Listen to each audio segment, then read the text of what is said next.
അങ്ങോട്ട് നോക്കൂ, ഒരു കാളഭൂതം. അതിൻ്റെ തൊട്ട് പിന്നിലെന്താ കുറേ പിള്ളേർ കൊട്ടും പാട്ടായിട്ട്. ഇതെന്തോ ഒരു കലാരൂപം.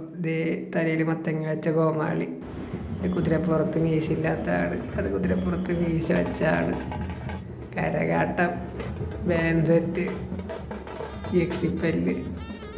ഇതെന്താ അടുത്ത സുന്ദരിയായ ഒരു യക്ഷി. അതിൻ്റെ പിന്നിൽ പാവം ക്യൂട്ട് ഗണപതി.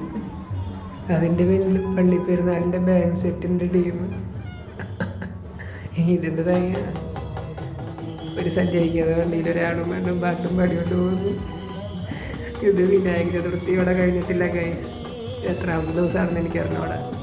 നടന്ന് ഞാൻ എൻ്റെ ഡാൻസ് ക്ലാസ്സിലെത്തി. ഇതവിടുത്തെ പട്ടി സ്കൂബി. Hi Scooby, hi. അതിനുശേഷം ഞാൻ എൻ്റെ കൊച്ചു പിള്ളേർക്ക് കുറച്ച് ഹോംവർക്ക് കൊടുത്തു. ഇങ്ങനെ മനോഹരമായ ഒരു ദിവസം കൂടെ കഴിഞ്ഞു പോയി.